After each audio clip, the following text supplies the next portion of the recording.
مگر جو لوگ سود کھاتے ہیں ان کا حال اس شخص کا سا ہوتا ہے جسے شیطان نے چھو کر باولا کر دیا ہو، اور اس حالت میں ان کے مبتلا ہونے کی وجہ یہ ہے کہ وہ کہتے ہیں تجارت بھی تو آخر سود ہی جیسی چیز ہے،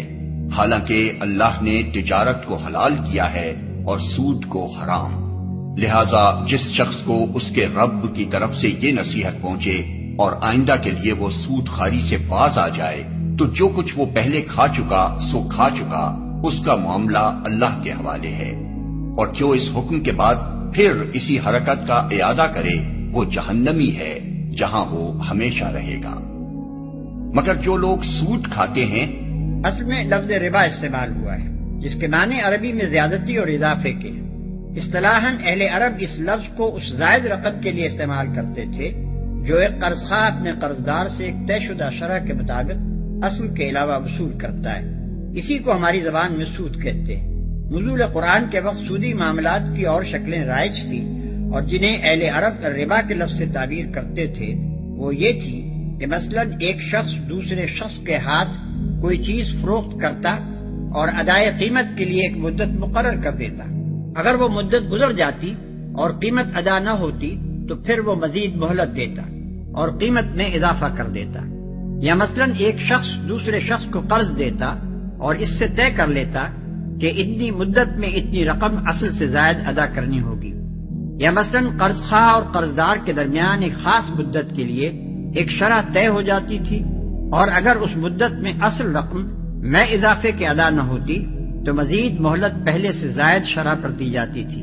اسی نوعیت کے معاملات کا حکم یہاں بیان کیا جا رہا ہے۔ ان کا حال اس شخص کا سا ہوتا ہے جسے شیطان نے چھو کر باولا کر دیا ہو۔ اہل عرب دیوانے آدمی کو مجنون یعنی آصف زدہ کے لفظ سے تعبیر کرتے تھے، اور جب کسی شخص کے متعلق یہ کہنا ہوتا کہ وہ پاگل ہو گیا ہے تو یوں کہتے کہ اسے جن لگ گیا ہے۔ اسی محاورے کو استعمال کرتے ہوئے قرآن سودخوار کو اس شخص سے تشبیہ دیتا ہے جو مخبوط الحواس ہو گیا ہو، یعنی جس طرح وہ شخص عقل سے خارج ہو کر غیر معتدل حرکات کرنے لگتا ہے، اسی طرح سودخوار بھی روپے کے پیچھے دیوانہ ہو جاتا ہے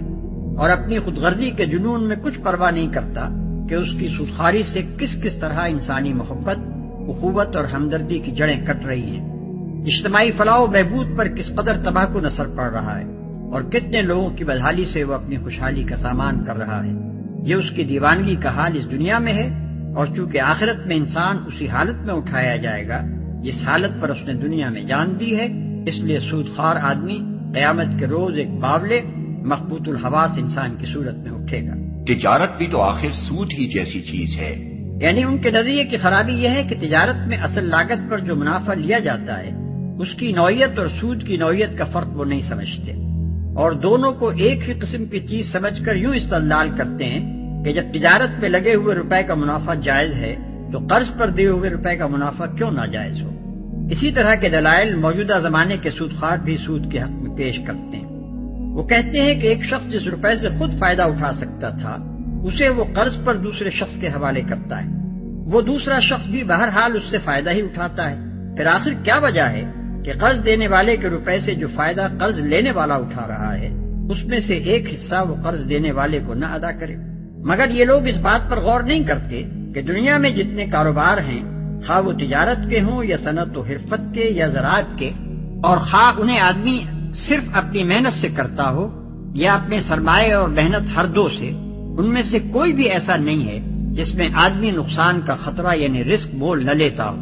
اور جس میں آدمی کے لیے لازماً ایک مقرر منافع کی ضمانت ہو۔ پھر آخر پوری کاروباری دنیا میں ایک قرض دینے والا سرمایہ دار ہی ایسا کیوں ہو جو نقصان کے خطرے سے بچ کر ایک مقرر اور لازمی منافع کا حقدار قرار پائے۔ غیر نفع بخش اغراض کے لیے قرض لینے والے کا معاملہ تھوڑی دیر کے لیے چھوڑ دیجیے اور شرح کی کمی بیشی کے مسئلے سے بھی قطع نظر کر لیجیے،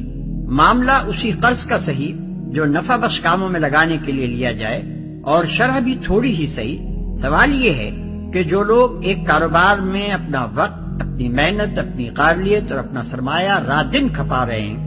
اور جن کی سعی و کوشش کے بل پر ہی اس کاروبار کا برابر ہونا موقوف ہے،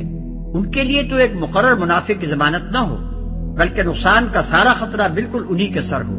مگر جس نے صرف اپنا روپیہ انہیں قرض دے دیا ہو وہ بے خطر ایک طے شدہ منافع وصول کرتا چلا جائے۔ آخر یہ کس عقل، کس منطق، کس اصول انصاف اور کس اصول معاشیات کی روح سے درست ہے؟ اور یہ کس بنا پر صحیح ہے کہ ایک شخص ایک کارخانے کو 20 سال کے لیے ایک رقم قرض دے اور آج ہی یہ طے کر لے کہ آئندہ 20 سال تک وہ برابر 5% سالانہ کے حساب سے اپنا منافع لینے کا حقدار ہوگا، حالانکہ وہ کارخانہ جو مال تیار کرتا ہے اس کے متعلق کسی کو بھی نہیں معلوم کہ مارکیٹ میں اس کی قیمتوں کے اندر آئندہ 20 سال میں کتنا اتار چڑھاؤ ہوگا۔ اور یہ کس طرح درست ہے کہ ایک قوم کے سارے ہی طبقے ایک لڑائی میں خطرات اور نقصانات اور قربانیاں برداشت کریں، مگر ساری قوم کے اندر سے صرف ایک قرض دینے والا سرمایہ دار ہی ایسا ہو جو اپنے دیے ہوئے جنگی قرض پر اپنی ہی قوم سے لڑائی کی 1 صدی بعد تک سود وصول کرتا رہے۔ حالانکہ اللہ نے تجارت کو حلال کیا ہے اور سود کو حرام۔ تجارت اور سود کا اصولی فرق جس کی بنا پر دونوں کی معاشی اور اخلاقی حیثیت ایک نہیں ہو سکتی یہ ہے: 1. تجارت میں بائع اور مشتری کے درمیان منافع کا مساویانہ تبادلہ ہوتا ہے، کیونکہ مشتری اس چیز سے نفع اٹھاتا ہے جو اس نے بائع سے خریدی ہے، اور بائع اپنی اس محنت، ذہانت اور وقت کی اجرت لیتا ہے جس کو اس نے مشتری کے لیے وہ چیز مہیا کرنے میں صرف کیا ہے۔ بخلاف اس کے سودی لین دین میں منافع کا تبادلہ برابری کے ساتھ نہیں ہوتا۔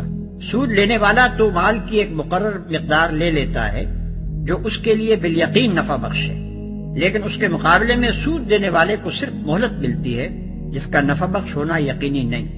اگر اس نے سرمایہ اپنی ذاتی ضروریات پر خرچ کرنے کے لیے لیا ہے تب تو ظاہر ہے کہ مہلت اس کے لیے قطعی نافع نہیں ہے، اور اگر وہ تجارت یا زراعت یا صنعت و حرفت میں لگانے کے لیے سرمایہ لیتا ہے تب بھی مہلت میں جس طرح اس کے نفع کا امکان ہے اسی طرح نقصان کا بھی امکان ہے۔ پس سود کا معاملہ یا تو ایک فریق کے فائدے اور دوسرے کے نقصان پر ہوتا ہے، یا ایک کے یقینی اور متعین فائدے اور دوسرے کے غیر یقینی اور غیر متعین فائدے پر۔ 2. تجارت میں بائع مشتری سے خواہ کتنا ہی زائد منافع لے، بہرحال وہ جو کچھ لیتا ہے ایک ہی بار لیتا ہے،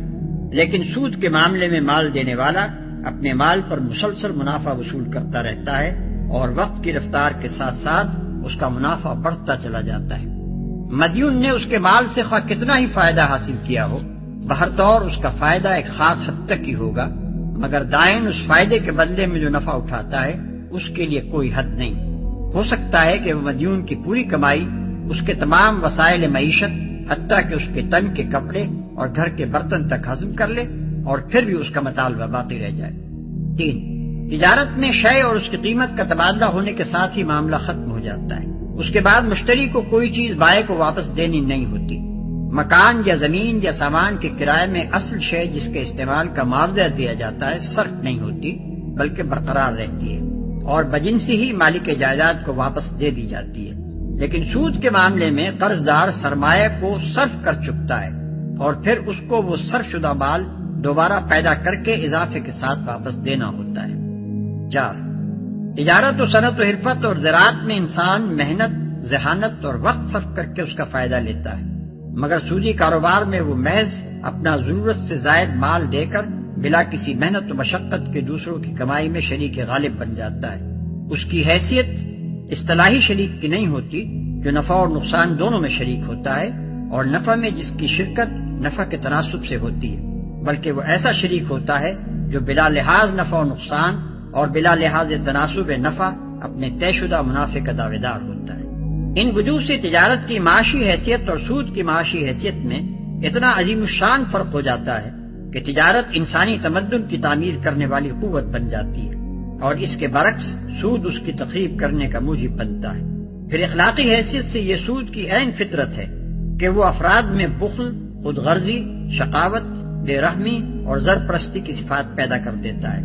اور ہمدردی و امداد باہمی کی روح کو فنا کر دیتا ہے۔ اس بنا پر سود معاشی اور اخلاقی دونوں حیثیتوں سے نوع انسانی کے لیے تباہ کن ہے۔ اس کا معاملہ اللہ کے حوالے ہے۔ یہ نہیں فرمایا کہ جو کچھ اس نے کھا لیا اسے اللہ معاف کر دے گا، بلکہ ارشاد یہ ہو رہا ہے کہ اس کا معاملہ اللہ کے حوالے ہے۔ اس فقرے سے معلوم ہوتا ہے کہ جو کھا چکا سو کھا چکا کہنے کا مطلب یہ نہیں ہے کہ جو کھا چکا اسے معاف کر دیا گیا، بلکہ اس سے محض قانونی رعایت مراد ہے، یعنی جو سود پہلے کھایا جا چکا ہے اسے واپس دینے کا قانوناً مطالبہ نہیں کیا جائے گا، کیونکہ اگر اس کا مطالبہ کیا جائے تو مقدمات کا ایک لامتناہی سلسلہ شروع ہو جائے جو کہیں جا کر ختم نہ ہو، مگر اخلاقی حیثیت سے اس مال کی نجاست بدستور باقی رہے گی جو کسی شخص نے سودی کاروبار سے سمیٹا ہو۔ اگر وہ حقیقت میں خدا سے ڈرنے والا ہوگا اور اس کا معاشی و اخلاقی نقطہ نظر واقعی اسلام قبول کرنے سے تبدیل ہو چکا ہوگا تو وہ خود اپنی اس دولت کو جو حرام ذرائع سے آئی تھی اپنی ذات پر خرچ کرنے سے پرہیز کرے گا اور کوشش کرے گا کہ جہاں تک ان حقداروں کا پتہ چلایا جا سکتا ہے جن کا مال اس کے پاس ہے اس حد تک ان کا مال انہیں واپس کر دیا جائے، اور جس حصہ مال کے مستحقین کی تحقیق نہ ہو سکے اسے اجتماعی فلاح و بہبود پر صرف کیا جائے۔ یہی عمل اسے خدا کی سزا سے بچا سکے گا۔ رہا وہ شخص جو پہلے کمائے ہوئے مال سے بدستور لطف اٹھاتا رہے تو بعید نہیں کہ وہ اپنی اس حرام خوری کی سزا پا کر رہے۔